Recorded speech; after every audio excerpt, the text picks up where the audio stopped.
Hi friends, welcome to sports Fortuner YouTube channel. Friends, ఈ వీడియోలో మనం డిస్కస్ చేయబోయే విషయం ఏంటంటే మన సన్ రైజర్స్ హైదరాబాద్ టీం ఈ సీజన్లో ఎలా పెర్ఫామ్ చేశారు, ఎందుకు ప్లే ఆఫ్స్కి క్వాలిఫై కాలేకపోయారు అనేది ఈ వీడియోలో అయితే చూద్దాం. ఫ్రెండ్స్, మన ఛానల్లో ఐపీఎల్ పై వచ్చే ఫాస్ట్ అప్డేట్స్ ఏవి మిస్ అవ్వకుండా ఉండాలంటే ఇప్పుడే మన యూట్యూబ్ ఛానల్కి అయితే సబ్స్క్రైబ్ చేసుకోండి, పక్కనే ఉన్న బెల్ ఐకాన్ అయితే క్లిక్ చేయండి. మరెందుకు లేట్ ఫ్రెండ్స్, ఈ వీడియోలోకి అయితే వెళ్ళిపోదాం.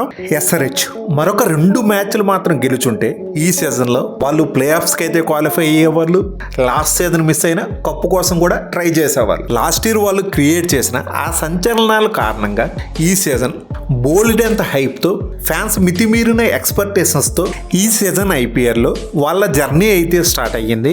దానికి అనుగుణంగానే ఫస్ట్ మ్యాచ్లోనే రాజస్థాన్ టీంపై 286 పరుగులు కొట్టగానే నెక్స్ట్ మ్యాచ్ నుంచి అటు ఎస్ఆర్హెచ్ అభిమానుల్లోనూ ఆటగాళ్ళలోనూ ఎవరూ కొట్టలేని ఒక కొత్త రికార్డు T20 మ్యాచ్లు 300 పరుగులు అనే దాన్ని పట్టుకొని ఇంకా ప్రతి మ్యాచ్లోనూ పిచ్చు పరిస్థితులు ఎలా ఉన్నాయి, అది కాస్త బ్యాటింగ్కి అనుకూలిస్తుందా, కాస్త చూసి ఆడాలా అని ఏమీ లేకుండా వాళ్ళ సహజ సిద్ధ ఆట తీరుకు అనుగుణంగా ఇంకా స్టార్ట్ చేశారంటే బీస్ట్ మోడ్లో. వచ్చిన ప్రతి బ్యాట్స్మెన్ వాళ్ళు ఎదుర్కొన్న మొదటి బంతి నుంచే ప్రతి బాల్ని అటు 4 6 ఏదో ఒకటి మాత్రమే కొట్టాలి, సింగిల్స్ 2Dలు ఏమీ లేవన్నట్లుగా ఇంకా హిట్టింగ్ అయితే స్టార్ట్ చేసేవాళ్ళు. అది పూర్తిగా ఫ్లాట్ బ్యాటింగ్ ట్రాక్స్ మీద అయితే వర్కౌట్ అయితే అయ్యేది, కానీ కొంచెం 2 పేస్ వికెట్ల మీద టర్నింగ్ ట్రాక్స్ మీద అయితే మాత్రం ఈ వ్యూహం అయితే పూర్తిగా బాల్తో కొట్టింది. టీంలో ఉన్న వాళ్ళందరూ కూడా విధ్వంసకర వీరులే. యాక్షన్లో కూడా వాళ్ళు అలాంటి ప్లేయర్లే పిక్ చేశారు. ఎవరు కూడా టీంలో ఒక స్టడీ ఇన్నింగ్స్ ఆడే బ్యాట్స్మెన్ లేకపోవడం వల్ల స్టార్టింగ్లో ఒక 2-3 వికెట్లు పడ్డాక ఇంకా టీంకి చాలా కష్టమైపోయేది. ఆ టైంలో టీంని హోల్డ్ చేసి చివరి వరకు నిలబడే బ్యాట్స్మెన్ అయితే ఎవరు కూడా వాళ్ళ టీంలో లేకపోవడం, ఇది వాళ్ళకైతే బిగ్గెస్ట్ మైనస్ పాయింట్గా అయితే మిగిలింది. దీనివల్లే కేకేఆర్తో ఆడిన మ్యాచ్లో 120 రన్స్కి ఆల్అవుట్ అవ్వడం, అలాగే ముంబైతో జరిగిన ఒక మ్యాచ్లో, అది మన హైదరాబాద్లోనే జరిగింది, ఆ మ్యాచ్లో చూసుకుంటే 30 రన్లకే 5 వికెట్లు కోల్పోయారు. అక్కడ క్లాసన్ అభినవ్ మనోహర్ పుణ్యమని ఆ మ్యాచ్లో 100 లోపే ఆల్అవుట్ అవ్వాల్సిన ఎస్ఆర్హెచ్ టీం 143 పరుగుల వరకు అయితే చేసింది.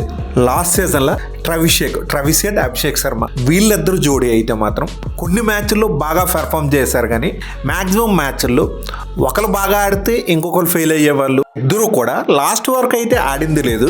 తొందరగా వీళ్ళిద్దరూ పవర్ ప్లేలోనే వికెట్లు ఇచ్చేయడం, అలాగే ఇషాన్ కిసాన్ స్టార్టింగ్ మ్యాచ్లో బాగా ఆడాడు, ఎండింగ్ మ్యాచ్లో బాగా ఆడాడు, మధ్యలో ఫెయిల్ అవ్వడం.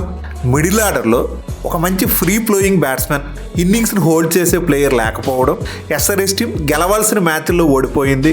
బ్యాటింగ్ కొంచెం అటు ఇటు చేసి కొన్ని మ్యాచ్ల్లో ఓడిపోయారు, కానీ గెలిచిన 6 మ్యాచ్లు కూడా పూర్తిగా బ్యాటింగ్ వల్లే. ఆ క్రెడిట్ మొత్తం వాళ్ళ బ్యాటింగ్ డిపార్ట్మెంట్కే చెందుతుంది.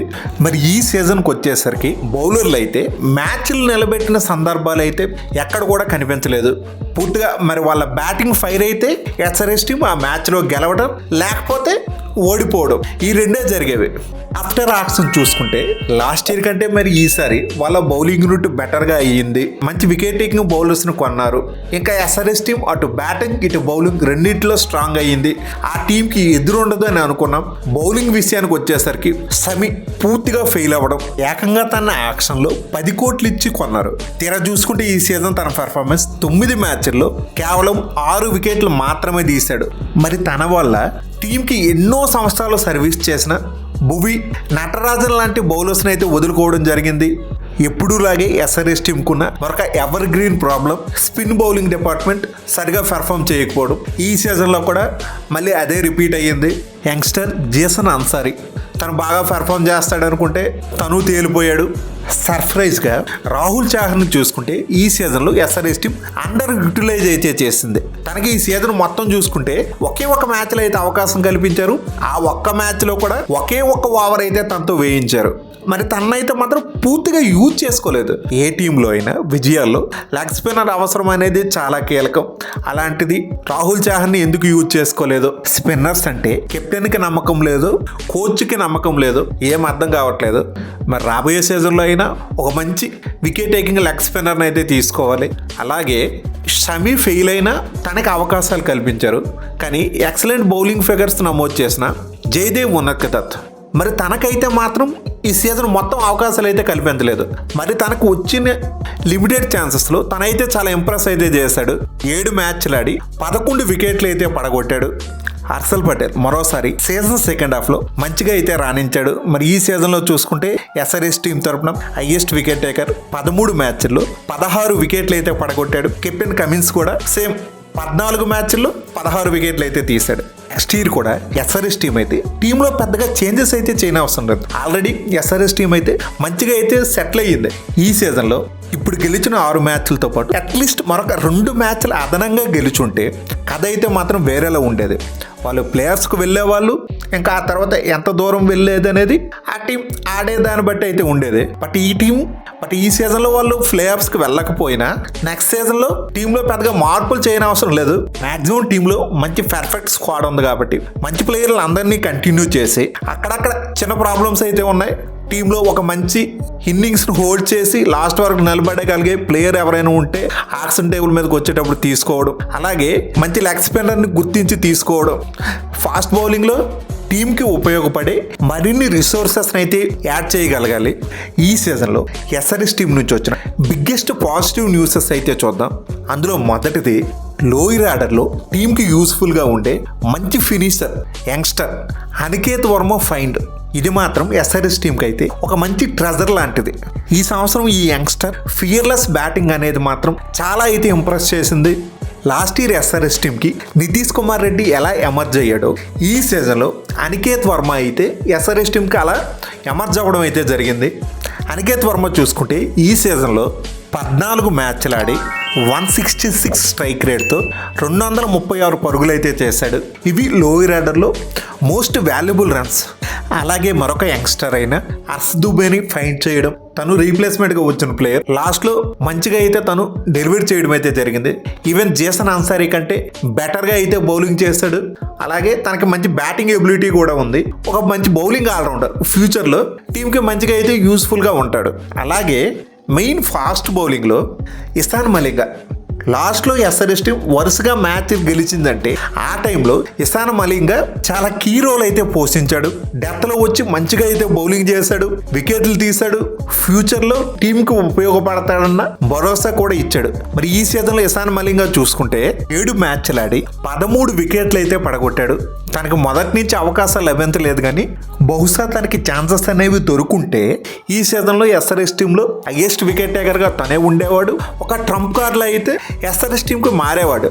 మరోసారి క్లాసన్ తన కన్సిస్టెంట్ పెర్ఫార్మెన్స్తో తనకిచ్చిన ప్రైస్ ట్రాక్ అయితే మాత్రం పూర్తి న్యాయం అయితే చేశాడు. మరి ఈ సీజన్ కూడా SRH టీం తరఫున తనే హైయెస్ట్ రన్ స్కోరర్. 14 మ్యాచ్లు ఆడి 173 స్ట్రైక్ రేట్తో 487 పరుగులు అయితే చేశాడు. ఇప్పుడు ఈ సీజన్లో SRH టీం అచీవ్ చేసిన ఒక 5 బెస్ట్ రికార్డ్స్ని అయితే చూద్దాం.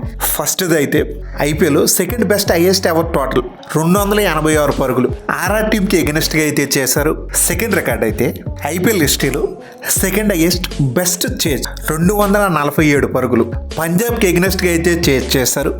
ఫస్ట్ హైయెస్ట్ సక్సెస్ఫుల్ చేజ్ అయితే పంజాబ్ పేరు మీద అయితే ఉంది. సెకండ్ది మనోళ్ళు పంజాబ్ టీం మీద అయితే చేశారు. థర్డ్ రికార్డ్ చూసుకుంటే చెన్నై హోమ్ గ్రౌండ్ అయిన చపాక్ వెన్యూలో SRH టీంకి అయితే మొట్టమొదటి విజయం అనేది ఈ సీజన్లో అయితే దక్కింది. అలాగే ఫోర్త్ రికార్డు చూసుకుంటే LSG హోమ్ గ్రౌండ్ అయిన ఎకానా స్టేడియంలో హైయెస్ట్ సక్సెస్ఫుల్ చేజ్ ఈ సీజన్ మన SRH టీం 206 అయితే చేజ్ చేశారు. ఇక ఫిఫ్త్ రికార్డు విషయానికి వచ్చేసరికి మరొక హైయెస్ట్ ఎవర్ టోటల్ 278 అయితే KKRకి ఎగనెస్ట్గా SRH టీం అయితే చేయడం జరిగింది. అలాగే వాళ్ళ మీద ఆ మ్యాచ్లో 110 పరుగుల తేడాతో బిగ్గెస్ట్ మార్జిన్తో అయితే గెలిచారు. ఒక రకంగా KKR టీం మీద SRH ఇంత మార్జిన్తో గెలవడం ఒక స్వీట్ రివెంజ్ లాంటిది.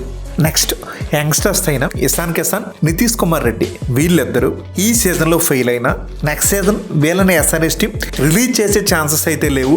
వీళ్ళనైతే SRH టీం మేనేజ్మెంట్ అయితే పక్కా బ్యాక్ చేయడం అయితే జరుగుతుంది. మరి ఇది ఫ్రెండ్స్ SRH టీం గురించి వీడియో. ఫ్రెండ్స్, ఈ వీడియో మీకు బాగా నచ్చినట్టయితే లైక్ చేయడం మాత్రం మర్చిపోవద్దు.